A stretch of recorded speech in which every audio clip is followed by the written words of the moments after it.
pessoal, tudo bem? Na aula de hoje vamos falar sobre os modelos atômicos. E por que é importante a gente falar sobre modelos atômicos? Porque através dele a gente as ideias vão poder ficar mais claras, né, sobre o nosso próximo assunto, que é a parte de configuração eletrônica do átomo, distribuição eletrônica, e a gente entende isso melhor quando nós compreendemos melhor como que é o átomo, né? Como que o átomo ele é constituído.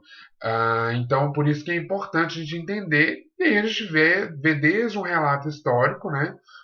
Como que foram, né, os estudos que chegaram então ao modelo atômico mais atual e através do entendimento desse modelo a gente consegue entender muito sobre o nosso próximo assunto, tá ok? Então, gente, o mundo atômico ele é, como a gente bem falou antes, né, inacessível aos nossos sentidos. Não podemos visualizar ou tocar. Então, ou seja, ela é a menor parte da matéria, né? Nós sabemos, né, nós já falamos que é o átomo, né? Então é uma estrutura que ela é inacessível aos nossos sentidos. A gente não pode nem visualizar e nem tocar o átomo. Essa característica dificulta bastante. Você imagina você estudar algo que você não vê, que você não pode tocar, né? Então isso dificulta bastante os estudos. Então, como saber o que há no interior de uma matéria se não podemos ver o que há dentro dela? Como que a gente vai saber, né? Ora, se eu não estou vendo, se eu não estou podendo tocar, se eu não estou sentindo, se eu não consigo, como que eu vou estudar o que tem ali dentro? Né? Como que eu vou estudar, como que eu vou saber, né, o que há ali, como que é essa partícula, né, vamos chamar assim, como que eu vou poder ver isso, né? E a impossibilidade de enxergar um átomo obriga os cientistas a estudá-lo indiretamente. Então, ou seja, já que não é possível pegar, tocar, sentir o átomo, os estudos eles vêm indiretamente. Eles devem ser feitos indiretamente. Como? Através da medição de massas. São alguns exemplos, tá, gente? Através da medição de massas, comportamento em presença de luz, na reação de substâncias, submetendo esses átomos a correntes elétricas e por aí vai.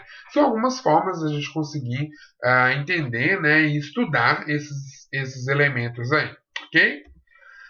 Então, ao longo do tempo, os cientistas sugeriram alguns modelos para representar um átomo, que ajudaram na compreensão de como os átomos se combinam para formar as substâncias que conhecemos. Então, inclusive, quando a gente conhece, quando a gente entende bem os modelos atômicos, a gente consegue entender, inclusive, a parte de ligações químicas, né? A gente consegue entender como que ela ocorre. Né? Por isso que é importante a gente conhecer como que é a conformação desses átomos, tá bom? E assim, mais uma vez, a gente vai mostrar uma evolução desses modelos atômicos. Eu vou reforçar isso novamente. Os modelos eles vieram aprimorando os modelos anteriores, mas não refutando e descartando as ideias dos pesquisadores anteriores. Eles tiveram uma importância muito grande, né? Então eles tiveram essa importância, eles tiveram todo o seu valor, né? Então os estudos eles não são descartados, eles não são desprezados. Então a gente vê que a gente vai aprimorando a ideia do anterior, mas sem refutar, sem descartar a ideia do anterior e a sua importância, tá bom? O primeiro modelo atômico proposto foi um modelo proposto por Dalton em 1802. Então Dalton é esse cara aqui, tá? Ele propôs um modelo, ele baseou em algumas observações de laboratório, né? E ele formulou então a primeira ideia concreta sobre o átomo. Então foi ele que deu aí a primeira ideia concreta sobre o átomo.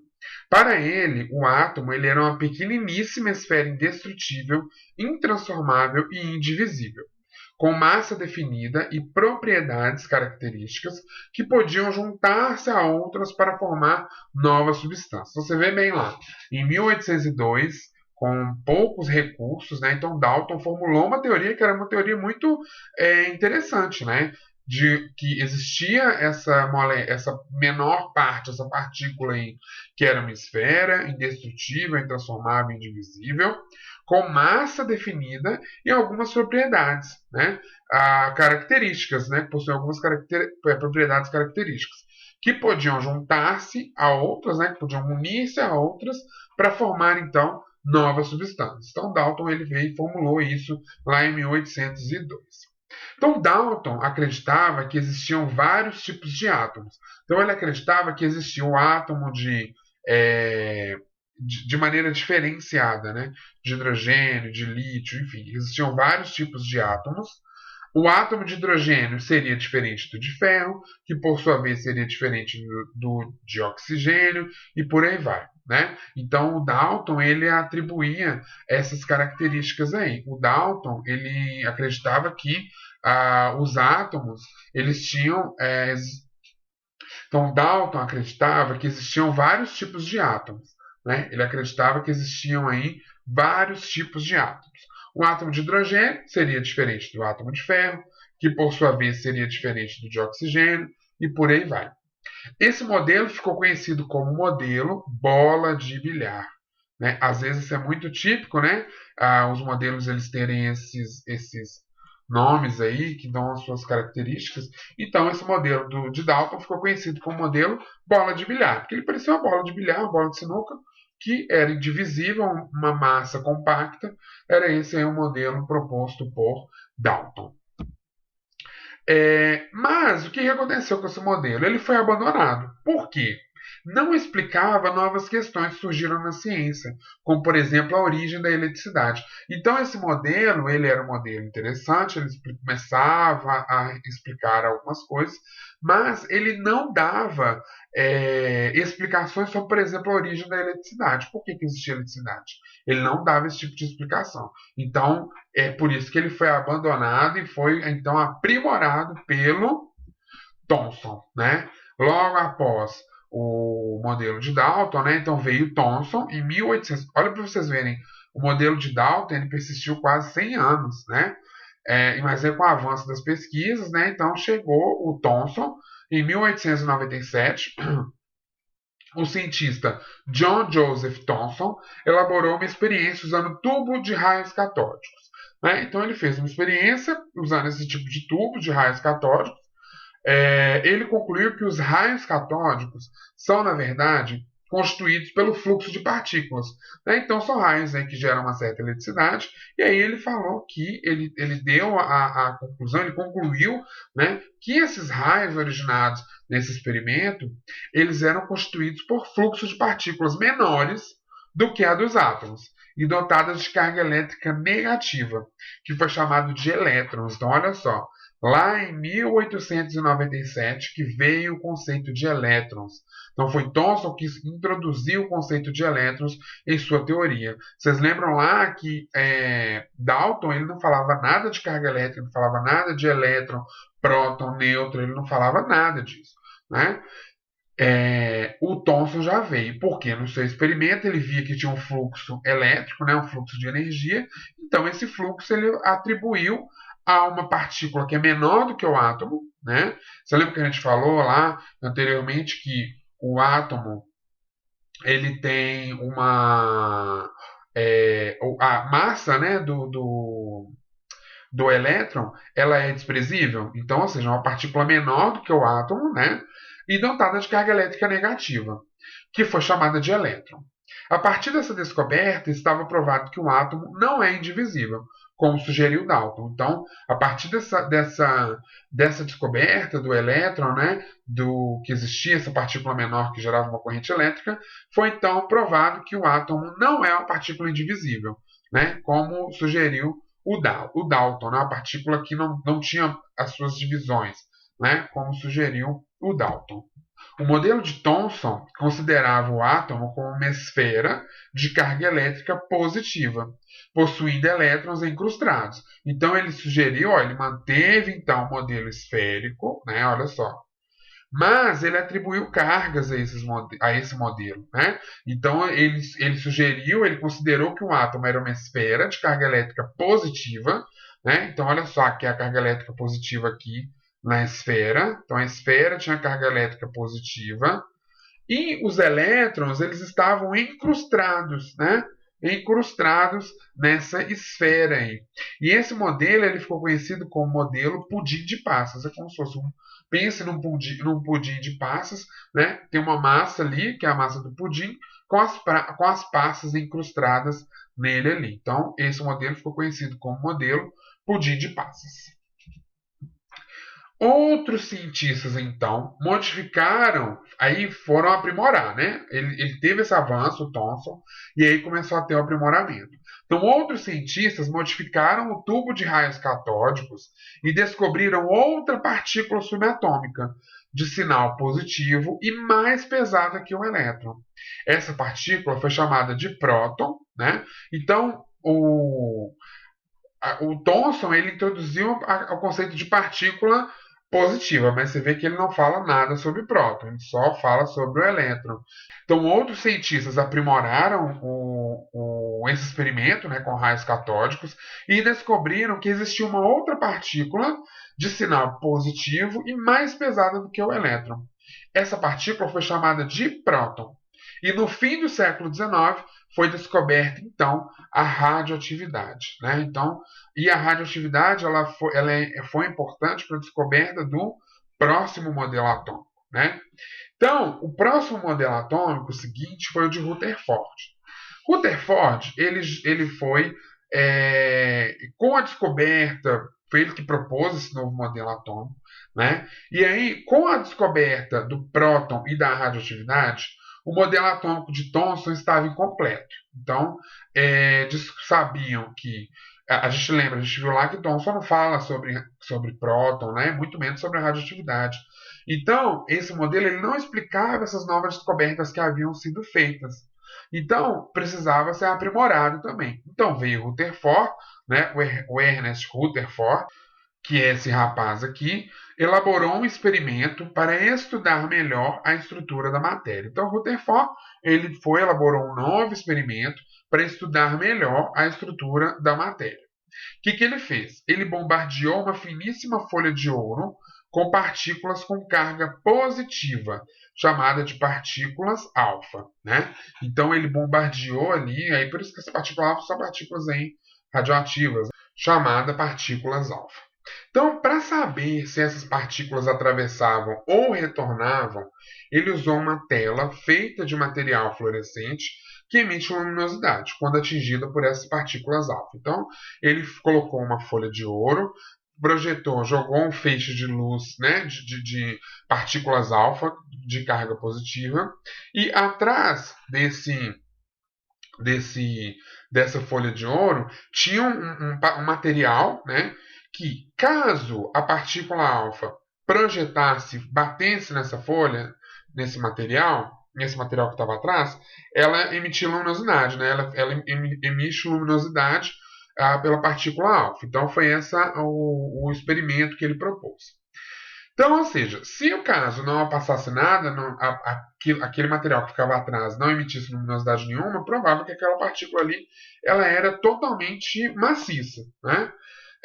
Caso passasse, aí ele descobriria então que aquela partícula, né, essa experiência de Rutherford mostrou que a maior parte das partículas alfa atravessava a folha e alguns outros eram desviados ou retornavam. Então, ou seja, de todas aquelas partículas alfa que eram emitidas, algumas atravessavam, outras retornavam e outras desviavam, né? Então, o que isso levou ele a concluir? Assim ele concluiu que os átomos não poderiam ser maciços, né? Então ele poderia ser aquela bola maciça como era o modelo de Thomson e o modelo de Dalton. Por quê? Se atravessou essa partícula alfa, quer dizer que aquele átomo ele não é uma estrutura maciça como os modelos anteriores, pois as partículas alfa não conseguiriam atravessá-lo. Rutherford sugeriu que o átomo é constituído de um núcleo minúsculo envolto por uma nuvem de cargas negativas, com um grande espaço vazio entre elas. Então, Rutherford sugeriu isso, que o átomo ele é constituído de um núcleo, de novo, um núcleo pequenininho, envolto por uma nuvem de cargas negativas, com um grande espaço vazio entre elas. Então, ele é o modelo que a gente mais conhece, né? Que é esse modelo aqui, onde nós podemos ver um núcleo com um próton, com a carga positiva, os elétrons aqui de azul, né? Envoltos envoltos aqui, né, numa região que tinham espaços vazios. Ó. Isso tudo aqui seriam espaços vazios entre elas aqui, né? Foi por aqui que então as raios alfa passaram, né? Ok? não tem esses espaços vazios aqui. É isso que Rutherford então concluiu. Em 1913, então, dando continuidade, melhorando esse modelo de Rutherford, o cientista Niels Bohr propôs algumas alterações no modelo de Rutherford. Né? Então, em 1913, o Bohr ele ficou incomodado com algumas coisas, né? Viu que poderia incrementar algumas outras informações e ele propôs algumas alterações nesse modelo. Então aí surge o modelo atômico de Rutherford-Bohr. Né? Surge então esse outro modelo atômico de Rutherford-Bohr. Bohr, esse rapaz aqui simpático aqui também, né? Ele sugeriu que ele fez alguns postulados. Né? Então, primeiro, os elétrons girariam ao redor do núcleo em órbitas circulares, chamadas de níveis ou camadas. Tá, gente? Guarda essa informação aqui, ó, níveis ou camadas. Na próxima aula a gente vai falar sobre elas. Né? Então, ele falou, a primeira pessoa que falou isso foi Bohr, que os elétrons giram ao redor do núcleo em órbitas circulares, chamadas níveis ou camadas. Né? Formando a eletrosfera, que é essa região aqui, ó. Eletrosfera é essa região que o elétron está rodeando ali ao redor do núcleo, tá? Então, forma a eletrosfera. Cada nível possui um valor determinado de energia. Então, cada nível, que é aquele que os elétrons estão preenchidos, ele tem um valor determinado de energia. Ele tem um valor específico de energia. Seria como se fosse mais ou menos assim, umas caixinhas que vão enchendo, né? Então, a caixinha 1, vamos falar assim, a caixinha 1, que vai ser um nível 1, ele tem um valor que ele enche. A partir do momento que ele enche, passa para o nível seguinte. Vai enchendo, enchendo, enchendo, até encher, passa para o seguinte, e assim sucessivamente. Né? Então, cada nível possui um valor determinado de energia. Quando o elétron salta para órbitas mais externas, né? Então, quando o elétron salta para órbitas mais externas, absorve energia. Então, quando o elétron ele é excitado, né, que é assim que falamos, né, quando o elétron ele é excitado, ele absorve energia, então ele salta para outras órbitas, né, ele salta para órbitas mais externas, né, então absorvendo energia. Mas, para ele voltar à sua normalidade, ele precisa liberar essa energia. E essa energia, para voltar para suas órbitas mais internas, essa energia ela é liberada na forma de fóton ou de luz. Né? Então, o elétron, quando ele é excitado, quando ele recebe uma carga de energia, quando ele absorve energia, ele salta para órbitas mais externas. Mas, quando ele volta à normalidade, e para voltar para sua órbita de origem, que são órbitas mais internas, ele precisa se livrar dessa energia a mais que ele tem ali. Quando ele se livra essa energia liberada, ela vai ser liberada na forma de fóton ou luz. Isso dá para a gente ver, né, muito em alguns experimentos. Né? Esses postulados permitiram explicar a emissão de cores em substâncias aquecidas. Né? Então, isso a gente consegue visualizar hoje em dia essa teoria de quando o elétron está voltando para sua camada de energia, para a camada de energia mais interna, ele libera energia na forma de luz. Uma vez que, durante o aquecimento, a energia é absorvida pelos elétrons que saltam de nível e depois retornam para a sua camada de origem, liberando energia sob a forma de luz com comprimentos de onda próprio, né? Comprimentos de onda próprios. Este é o princípio dos fogos de artifício. Então, ou seja, os fogos de artifício, eles têm essa teoria. Você vê que tem fogo vermelho, verde, né? Essa diferença nas cores dos fogos de artifícios é por causa dessa teoria. Né? Utiliza essa teoria aí tem aquela ignição, né? Aquela ignição inicial, dá energia pro elétron, né? Vamos dizer assim, dá aquela energia a mais pro elétron, o elétron salta de camada e no retorno desse elétron para sua camada de origem para camadas mais internas, ele emite então esse fóton ou essa luz em cores específicas, né? Então esse aí é o princípio dos fogos de artifício. As chamas adquirem colorações amarela e verde durante a vaporização de íons sódio e cobre. Então aqui, ó, Quando a gente aquece o íon sódio, né, um sódio com sódio, uma coisa assim, ele emite uma chama amarela. E o íon cobre, ele emite essa chama aqui, verde aqui, essa chama com essa coloração aqui. E isso aí é possível da gente ver em experimentos específicos, né, como esse daqui, que é bem fácil de fazer em laboratório. Tá? Que emana alguns tipos de sais, a gente consegue ver essas cores aí, isso é facilmente possível de se visualizar, ok? Então, a novidade dessa teoria de Bohr, né, foi a quantificação da energia dos elétrons. Então, Bohr ele aprimorou, né, esse modelo de Rutherford quando ele quantifica a energia dos elétrons. É ele que quantifica essa energia desses elétrons aí. Esse modelo também é conhecido como modelo planetário. Então, nós temos aí o modelo planetário. O modelo planetário é o modelo atômico de Rutherford-Bohr, ok? Então, só para recapitular. Modelo bola de bilhar, Dalton. Pudim de passas, Thomson. Modelo planetário, Rutherford-Bohr, ok? Então, aqui é o modelo proposto, né? Então, os elétrons, eles estão aqui. Essas elipses aqui, né? Elas são a eletrosfera. Os elétrons, eles estão presentes aqui nesses níveis, né? Que são níveis, a gente falou, a gente começa a introduzir esse termo, níveis, e eles são, essa energia presente nesses elétrons, ela é quantificada, né? Então, Bohr, ele quantificou a energia desses elétrons. Então, aí agora a gente vai falar sobre uma coisa que a gente já vem falando, né? E agora a gente vai tentar aplicar mais um pouquinho esses conceitos aí de número atômico e número de massa. Na natureza, existem vários átomos e elementos químicos. De maneira geral, a diferença entre eles está no número de prótons, de nêutrons e de elétrons, né? Então, a gente tem na natureza, aí a gente viu aí, falou na aula passada sobre tabela periódica, nós vimos aí a infinidade de elementos que nós temos. E de elementos. Então, cada elemento ele tem a sua diferença, né? A diferença entre esses elementos está no seu número de prótons, de nêutrons e de elétrons.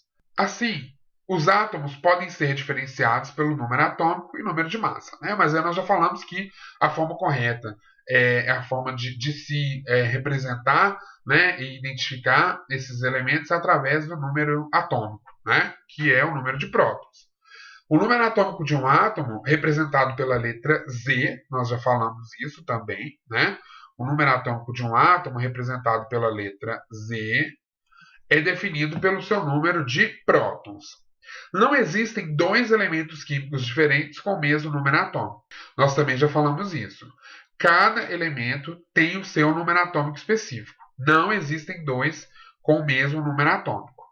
Dessa forma, um elemento químico é definido como um conjunto de átomos com o mesmo número atômico. Então, quando eu tenho aqui um conjunto de átomos com o mesmo número atômico, eu tenho um elemento químico.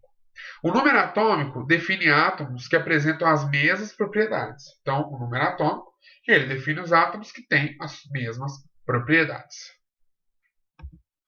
Quando o átomo, isso aqui é importante vocês guardarem também, tá, gente? Porque isso aqui é importante para a gente entender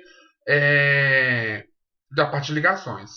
Então, sempre que um átomo é eletronicamente neutro, quer dizer que o número de prótons é igual ao número de elétrons, ok? Em relação à massa, o que é ser neutro? Né? Ou um átomo ele é neutro, né? Ou ele é um íon. Ok? Então, sempre que ele tem uma carga, geralmente ele fica com uma cargazinha em cima, ou uma carga positiva ou uma carga negativa, ele já não está eletronicamente neutro. Né? Ele está com carga. Agora, se ele não tem nenhum sinalzinho em cima, quer dizer que ele está eletronicamente neutro. Então, se ele está eletronicamente neutro, eu posso afirmar que o número de prótons que eu tenho ali é igual ao número de elétrons. Então, se eu tenho um elemento eletronicamente neutro, um átomo eletronicamente neutro, com um número atômico de 20, significa que ele tem 20 elétrons. Se ele tem 20 prótons, ele está neutro, ele tem 20 elétrons, ok? Em relação à massa, sabemos que a massa dos elétrons é desprezível. E o nêutron tem massa praticamente igual à do próton. Vocês lembraram quando nós falamos? Massa é representado pela letra A e é o somatório dos prótons mais os nêutrons, que são as partículas, né, que têm massa dentro do átomo. O elétron tem a massa desprezível, então ele não é contabilizado no cálculo de massa. Assim, toda a massa do átomo concentra-se no núcleo. Então, podemos afirmar que toda a massa do átomo concentra-se no núcleo. Dessa forma, o número de massa A é definido pela soma do número de prótons, ou número atômico, mais o número de nêutrons, né? Conforme fórmula abaixo. Tá? Então, a massa ela é representada, ela não é o somatório do número de prótons e o número de nêutrons. Primeiro ponto. Número atômico não é igual ao número de prótons? Então, se eu quero calcular a massa, eu vou pegar o número atômico, ok? E vou somar com o número de nêutrons. Então, vamos fazer um exemplo, só para a gente ver e entender, porque usando essa relação de massa igual a número atômico mais nêutrons, né, a gente pode descobrir aí, a gente pode ter, vamos supor, se você tem só a massa e o número de nêutrons, você pode obter o número atômico, né? Se você tem só a massa, que é o que geralmente dá, né, as tabelas periódicas dão, que elas dão o quê? A informação da massa e do número atômico. Então, qual é o número de nêutrons aqui? A gente pode obter, como esse exemplo aqui. Qual o número de nêutrons do cálcio? Então, essa é a pergunta. Faz o seguinte, para o seu vídeo, aí tenta fazer num caderninho, no papel aí, e depois você continua para ver se você acertou, ok? Então, nós temos aqui o elemento cálcio, né? O elemento cálcio, ele tem aqui. Vocês lembram lá que a gente falou sobre a representação dos elementos fora da tabela periódica? Geralmente nós temos a massa, A, na parte de cima, e o número atômico Z embaixo, né? Representado, ou pode ser de forma cruzada, né? Ou pode ser na esquerda do elemento ali. Se você ficar com dúvida, né? Se você para e pensa assim, eu tenho massa e eu tenho número atômico. Se você para e pensa que sempre, então, a minha massa vai ser maior do que o meu número atômico. Porque se a massa é prótons mais nêutrons e o número eu tenho só os prótons, eu estou, então, retirando os nêutrons aí do número atômico. Então, do valor que tem da figura que você tem ali, o maior valor vai ser sempre o valor do número de massa e o menor valor vai ser o valor do número atômico. Ok? Mas a representação fora da tabela periódica, massa em cima, número atômico embaixo. Então é esse elemento cálcio que nós temos aqui. Então a fórmula ela é a seguinte: A, né, que é o número de massa, é igual número atômico Z, né, mais N, ok? Eu quero saber o N, não é isso aqui que eu quero saber? Eu tenho isso daqui e eu tenho isso daqui, correto? Então, eu vou ter que, eu só substituir. Então, eu tenho aqui 40, que é o que? Ó, a massa, só substituir, né? Ó, a setinha aqui, ó, 40. O 20 não é o número atômico? Então, é só eu jogar aqui, ó, e substituir. E aí, você faz a conta direto, né? Você joga o 20 para lá, né? Vai ficar 40 menos 20, o número de nêutrons é 20, ok? Então, é sempre você brincar com essa relação. Se te pedir número de nêutrons, se pedir um número de massa, se te pedir, enfim, sempre você jogar, então, com essa relação aí, você consegue achar número atômico, número de massa e número de nêutrons, tranquilamente, ok? Então, íons, né? O que são os íons? Nós falamos anteriormente que átomos eletronicamente neutros, né? Os átomos eletronicamente neutros têm soma de cargas positivas e negativas igual a zero, né? Então, se ele está neutro, eu tenho um átomo, a gente já falou, que tem carga positiva e negativa. Se ele está neutro, quer dizer que as cargas negativas anulam as cargas positivas, né? Essas cargas elas se anulam, né? Ou seja, o número de prótons é sempre igual ao número de elétrons, tá? Então, sempre igual ao número de elétrons. Então, existem situações que essa carga elétrica deixa de ser zero e ocorre quando os átomos ganham ou perdem elétrons, né? Então, ou seja, tem algumas situações que esse átomo ele deixa de estar eletricamente neutro e ganha carga. Quando que isso acontece? Quando ele ganha ou quando ele perde elétrons. E tem como resultado a formação de íons. Então, forma-se, dessa perca, né, ou desse ganho de elétrons, ocorre então a formação de íons. Tá? E nós temos cátions e ânions, né, os íons cátions e ânions. Então, os cátions acontece da seguinte forma: a perda de elétrons, então, ou seja, o átomo ele perde elétrons. Então, ele perdeu elétrons. Então, o que acontece? Se tinha um equilíbrio, se eu tinha o mesmo número de prótons, o mesmo número de elétrons, mas eu perdi um elétron, o que, que fica sobrando? Fica sobrando o número de prótons, não é? Então, ele vai ficar com uma carga, o quê? Uma carga positiva, ok? Porque tem próton sobrando. Está sobrando próton, né? Então, a carga dos prótons ela está a mais pela maior quantidade de prótons do que de elétrons. Então, é essa a lógica aí com relação a isso. Como essas partículas são de carga positiva, o átomo ficará carregado positivamente. A quantidade de cargas positivas excedentes indicará quantos elétrons foram perdidos. Então, ou seja, se tiver só um símbolozinho de mais, significa que perdeu um. Se tiver dois mais, porque às vezes tem íons, a gente tem cátions 2 mais, 3 mais, né, isso pode acontecer. Significa que perdeu 2 mais, 2 elétrons, 3 mais, 3 elétrons, né? Por quê? Se você perde um elétron, você fica com um excedente de um próton, né? Então fica com a carga 1 mais, né? A gente não coloca um 1, mas fica com a carga 1 mais. Se perde 2 elétrons, fica com 2 prótons excedentes, então fica com a carga 2 mais, e assim sucessivamente. Aqui, ó, nós temos o exemplo aqui, ó, olha só, o lítio, né, tá aqui com o átomo neutro, né, ó. Aqui ele tem um número de prótons de 3. Então, se ele está neutro, eu tenho que ter 3 elétrons. Então, ou seja, aqui, ó, 1, 2, 3 elétrons na eletrosfera, né? Aqui nessa camada, aqui nesses níveis. Olha os níveis aqui, ó. Mas isso aqui a gente vai falar na próxima aula, tá? Os níveis K e L.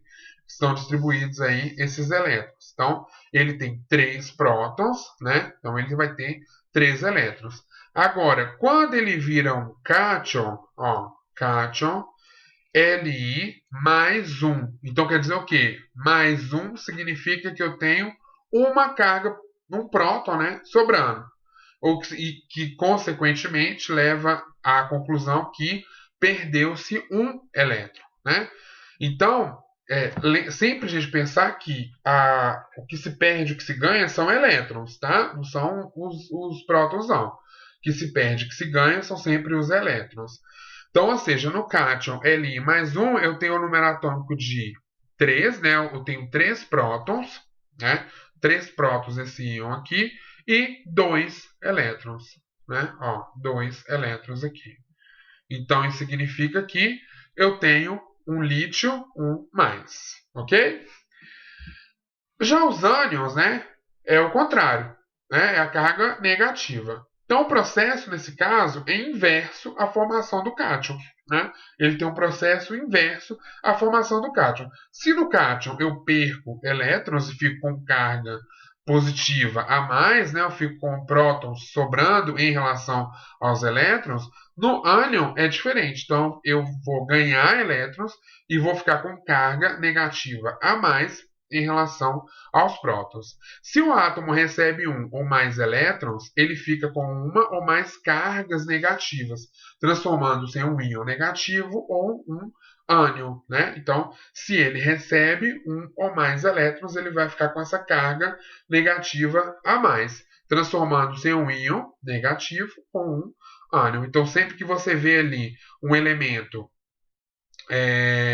com um símbolozinho de negativo em cima, significa que ele tem um excesso de elétrons, ele ganhou elétrons. E a quantidade de elétrons a mais no átomo indicará a quantidade de cargas negativas excedentes. Então, você tem menos um, né? Ou um menos, dois menos, três menos, significa que ele ganhou um elétron, dois elétrons, três elétrons. Ou ainda, né? Eu tenho um elétron a mais em relação ao número de prótons, tem 2 elétrons a mais em relação ao número de prótons, né? Então seria essa a lógica. Então aqui, ó, nós temos o exemplo do flúor aqui, ó, né? O flúor ele tem um número atômico de 9, né? Então ele tem 9 prótons no seu núcleo. Então ele tem que ter 9 elétrons. Vamos tirar a prova? 1, 2, 3, 4, 5, 6, 7, 8 e 9. Tá? Então ele tem 9 elétrons, assim como ele tem 9 prótons, porque ele está eletricamente neutro. Tá? Agora, se eu tenho um ânion F-1, né? Então significa que ele F-1, eu tenho um excesso de carga negativa e o número indica quantas cargas negativas a mais eu tenho. Eu tenho uma carga negativa a mais. Então se eu tenho o quê? 9 prótons, eu tenho que ter quantos elétrons? 10, né? Menos 1, eu tenho uma carga a mais. Vamos conferir? 1, 2, 3, 4, 5, 6, 7, 8, 9 e 10, ok? Então ele tem, tá sobrando, né? Tá sobrando carga negativa em relação aos prótons, né? Ele neutro tem um número igual. Se tem um elétron a mais, ele tem uma carga excedente do número de elétrons. Ele tem um elétron a mais ali na sua eletrosfera, ok? Vamos praticar um pouquinho? Da mesma forma que eu falei na outra vez, para o seu vídeo aqui e tenta fazer sozinho. E aí, depois que você tentou, viu, chegou nos resultados, dá o play de novo e aí você vê se você acertou, se você errou, e aí você consegue entender o que está certo e o que está errado no seu processo ali, ok? Então, quantos prótons, nêutrons e elétrons esse íon possui? Então eu tenho aqui, possui. Então eu tenho aqui um elemento, né, aqui o ferro. Eu quero saber quantos prótons, quantos nêutrons e quantos elétrons esse íon possui, né? Ele é um íon porque ele está carregado aqui com uma carga uma carga mais 2. Então esse aqui, como que a gente resolve isso? Vamos lá. Os prótons é direto, né, gente? Direto você já consegue o número de prótons, porque a gente já falou que o número atômico é igual ao número de prótons. Então, o valor do meu número atômico é a quantidade de prótons que eu tenho no átomo.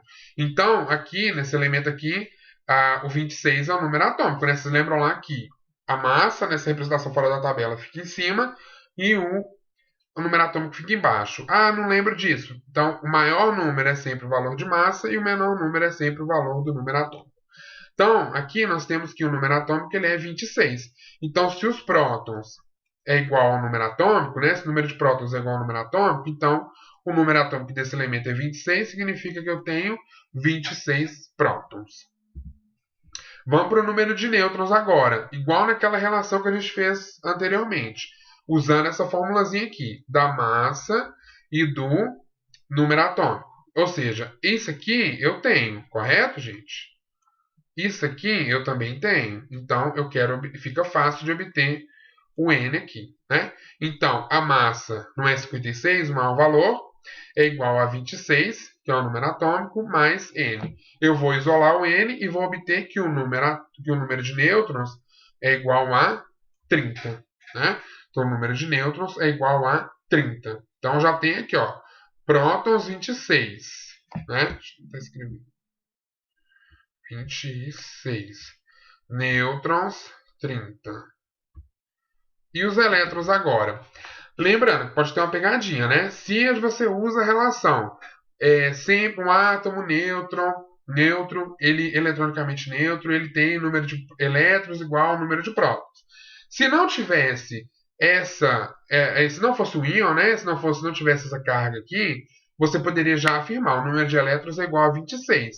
Mas só que tem essa cargazinha aqui. Então, como que a gente faz? Átomos eletricamente neutros possuem número de prótons igual aos de elétrons, né? Como nós falamos anteriormente. Então, nós temos aqui um cátion, né? É um íon com carga positiva. Então, o que significa? Vocês lembram lá que nós falamos? Quando um átomo ele perde elétrons, né? Ele vai ficar com um balanço de carga positiva maior do que de carga negativa, que são os elétrons, porque eu tenho menos elétrons ali em relação aos prótons, né? Então ele ficou com uma carga positiva a mais, porque eu perdi um elétron. Quanto a mais? Quantos prótons eu tenho a mais nesse íon ali, nesse cátion? Quantos indicar a sua carga positiva? No caso ali, né, mais 2, né? Então eu tenho o quê? mais 2 significa que eu perdi o quê? 2 elétrons, né? Então, significa que eu perdi 2 elétrons. Se fosse o elemento neutro, né, eu teria o quê? 26 prótons e seria igual a 26 elétrons. Só que aqui eu não perdi 2 elétrons, porque eu tenho a carga mais 2, eu estou com duas cargas positivas, 2 prótons sobrando. Então, significa que eu tenho 26 prótons e 24 elétrons. Então, eu vou ter aqui, ó, 24 elétrons, né? Então, eu vou ter que a resposta para essa questão é 26 prótons, 30 nêutrons e 24 elétrons. Ok? Então, e aí vocês podem pegar a tabela periódica, os vários elementos na tabela periódica, para poder praticar e fazer para diversos elementos. Aí, vamos fazer aqui, calcular números de nêutrons, elétrons, né? Pode fazer uns íons, né? Pegar aí, enfim, existe uma também na internet tem uma série de exercícios e atividades para vocês praticarem em relação a isso, ok? Então, pessoal, por hoje é só, né? E aí a gente se vê na próxima aula para falar sobre configuração eletrônica dos átomos. A gente vai falar sobre esses níveis, essas camadas de energia aí e distribuição eletrônica, ok? Então, até a próxima.